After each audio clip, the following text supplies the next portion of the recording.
So here's one of the questions that was repeated several times in regards to our family. And that is, are we allowing women to be in the pulpit now and to teach? Is this permissible under the Calvary Chapel distinctives? Who cares? Is this permissible under the Bible, not the Calvary Chapel distinctives? So women in the pulpit, women teaching. Let's plunge the depths of Lloyd Pulley's wisdom.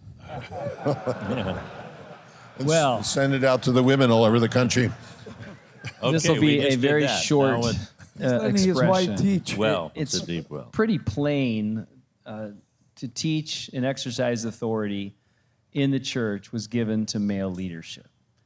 And, you know, but then there's always the edge of that. Okay, so the Aquila Priscilla thing, and how much am I giving my wife, you know, under my authority, the ability to do this or that? Well, you know, teach and exercise authority over the man. You know, 2/3 of every church opportunity is given to women because 2/3 of every church is women and children. The 1/3 that men need to stand up and be the leaders, you know, the last thing you want to do is start giving that away to women who have 2/3 of ministry opportunities already. And then the men they're not the men. But simply, it's very plain in Scripture. I think it's a watershed issue. It's popular. It's, you know, because some dynamic woman teacher over here begins to, like, you know, hey, well, I listen to her. She's really good, and why can't she speak? Well, the reality is you're mentoring, you're discipling, you're modeling as a man in the church, and the older women are ministering to the younger women. So I think it's pretty plain to me. I'll go last on this one. God says big things through gender. He uses male and female to teach us lessons about his relationship with us. In the Old Testament, God is the husband, Israel is his wife. In the New Testament, Jesus is the groom and we are the bride. And he wants to illustrate to society, even the secular society, how that relationship between God and his people work. And that's why he's told the husband to be the head of his wife, as Christ is the head of the church. And he's told the wife to submit to her husband as the church is submitted to Christ. And when we go tinkering with these roles, we are skewering and marring the pictures that God is painting of his relationship with his people. We shouldn't be deceived. This is a big deal to God. God is into symbols. You know, in your church, you break the bread and you drink the cup. Those are two symbols that are important to him. God is into symbols, and this is one of the symbolisms that he intends for his people to keep. That's why in the church and in the home, men should lead and women should follow, because this teaches eternal spiritual lessons that God does not want us to abandon. It matters to God. That's why it matters to us. We had there was a billboard not far from our church. It was a Virginia Slim cigarettes billboard, and there was a woman blocking a man's way. She had a cigarette hanging out of her mouth, and the caption on the billboard read, "Who cares who wears the pants?" And every day I'd drive by the billboard on my way to church, and I'd scream, "God cares who wears the pants." And he does. And if we're going to teach his word faithfully, we have to care. The Bible obviously is a patriarchal book all the way through it. And you're made, to me, when you're putting a woman in leadership, you're messing with a major structure of God's design and of his order that he has established. You got prophet, priest, and king in the Old Testament, which are male. Periodically, a prophetess would come along, usually to the shame of a man that she would have to rebuke. The Lord would give her a word, and a man wouldn't do it. And he said, "Well, I'll get the credit for it. You better go out." And so they work together or something. But the church is patriarchal. God designed the church to be patriarchal. You look all the way through the New Testament, and it is all about men leading, period. And I believe simply the Bible, God raised up men to be leaders, women to be influencers. And they are an incredible influence, for good or evil, you know, whether it's Sarah at times great, sometimes not so great. They're emotional, they're caring, they're passionate, they're incredible in the home. They keep vital, they keep things alive. So much revolves around them. And within the church, they have an incredible place of the vitality of a church. But men are called to lead it. I grew up in a church as a little kid, in a Methodist church, and women led it. My mom sat on the board. Women ran virtually everything, and the men just sat back and did virtually nothing. Most men, if a woman wants to do it, fine. They'll just step back and turn it over. When I came around Calvary, something that took me a while to wonder what do I like about this place so much? And it hit me, it's patriarchal. It was something men lead. Men were expected to lead. Men were taught to lead. And the women, though, talk about vitality. Kay Smith, one of the most anointed, powerful women I've ever heard, ever.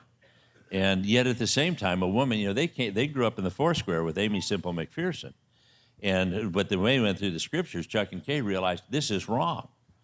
And one time, Kay, when I'm up running the Bible college, the camp up in Twin Peaks, there's a women's retreat, it's packed out. And I do want to hear Kay. I'm standing way in the back, in the corner.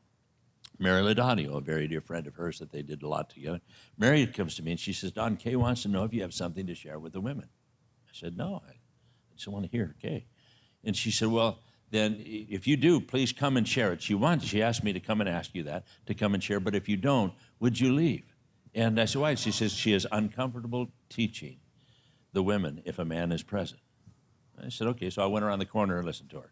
But that's what happened, that's true. But here was, somebody there that you look and she just very honoring to the word. She just says that I'm not to do that. And that was something she taught the women. She discipled an awfully lot of women. And so that's something that I think very important. But anyway, Joe? Well, I think, Jesse, I think that Don, my wife, and Don's wife, and a couple others, they were around the Kay Smith, and they recognize their role. And when they go to conferences, you can see, that not only they know their role, but even when they teach, you can see what Kay taught them. They don't want to be somebody else. They're they're under submission to their husbands.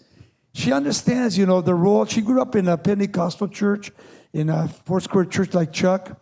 And the same thing when she came to Calvary, man, it just changed her life. With Kay Smith and the way she taught and when she was teaching, that she learned that when she goes out, she knows the role as a woman. And she doesn't want to go over that role. And I think that's something important. And I would say this too. One of the things when Chuck first passed, Don and I, there were times we met with Chuck before that. We talked about CCA, what that would be. And then when Chuck passed, we met. And it was funny because when Chuck was around, he would go away to do radio, and then everybody start throwing stuff at each other. And just like kids, he would walk back in the room, everybody get quiet again. He was the final say. So when he's gone, then all of a sudden, 18 guys that are used to being the head pastors in their own churches have to learn to get along. And I just started to say, we need to get away and pray. We need to get on our knees. We don't have any entitlement here. How in the world can guys like us oversee, this? And those times alone, praying together, opening up about our marriages, our family, I would genuinely say, and I think the guys would agree, that we have learned and are learning to love one another, the guys that are part of CCA. And one of the conversations we've had is about this subject. Everybody unanimously, 100% of the guys said, we don't believe a woman can ever be a pastor or an elder or in a governmental position in a church, okay? Just so if anybody's wondering, everybody in CCA agrees to that. Then this question was raised because I said, look, we've had Johnny Erickson at our church several times on a Sunday night, but she wasn't teaching doctrine to men. There was a mixed crowd there, but she was giving her testimony, powerful testimony, by the way. And we had lots of folks with wheelchairs come. Chuck had Corey Ten Boom at the church, and he said before she spoke, she's not here to teach doctrine, she's here to share her testimony. Jack Hibbs said Elizabeth Elliot was at my church on a Wednesday night, and before she spoke, she said, I want to make it clear, I'm not here to teach doctrine to men, I'm here to give a testimony. So we said, all right, if we hear a rumor about each other, let's cut each other some slack. First of all, we're not the Calvary Chapel cult, we're the Calvary Chapel Association. We're a group of churches that are associated. So we have all at least come to that agreement. If anyone stretches that, they have to decide what the risk to benefit ratio is and how something can be misunderstood. I don't think it's confusing. Do you think it's confusing? Is anybody here confused about this?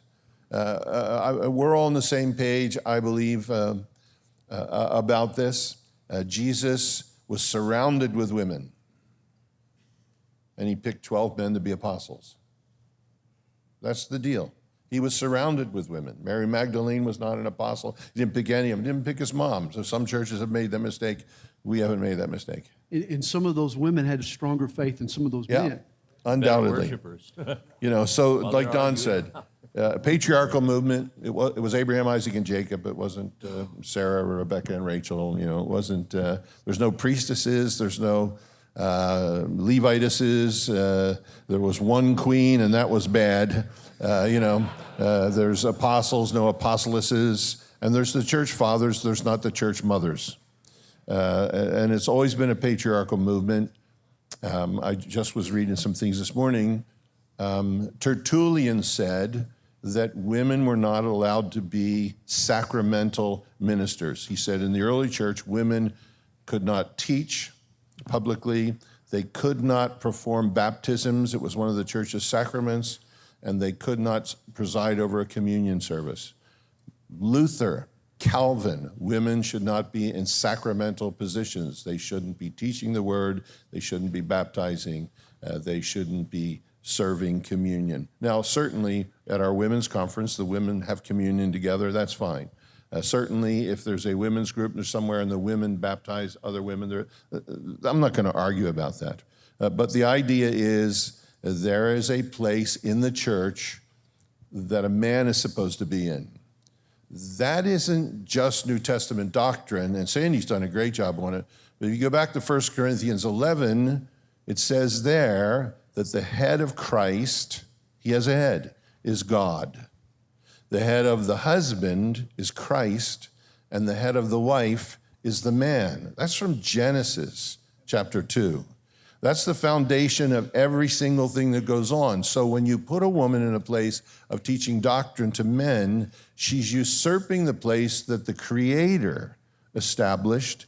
And then the husband comes home and his wife can argue with him because a woman was just teaching him the Bible somewhere else, and it breaks down the family structure, and it's damaging, and it corrodes. And if there's anything, look at our culture. We don't know what bathroom to use anymore. If you're a boy and you feel like going in the girls' room, you go there. You're a girl, you feel like going to the boy. Look, gender is so messed up. Are we really going to contribute to that? That's crazy. It's crazy, right? So you guys feel like the pastor should be men. Can I see your hands? What's the problem with this guy? What church do you go to? No. All right. Hillsong, get him out of here. So, look, so there's no confusion. And here's the deal. This is the crazy part about it, okay? In the Garden of Eden, God says you may eat of all the trees of the garden. Help yourself. Also, and there's just one tree you shouldn't eat of, and where's that one? That's the kind of like women being in the pulpit thing, First of all, 99% of the men in the church are never going to be in the pulpit. Secondly, women can be presidents or try to be.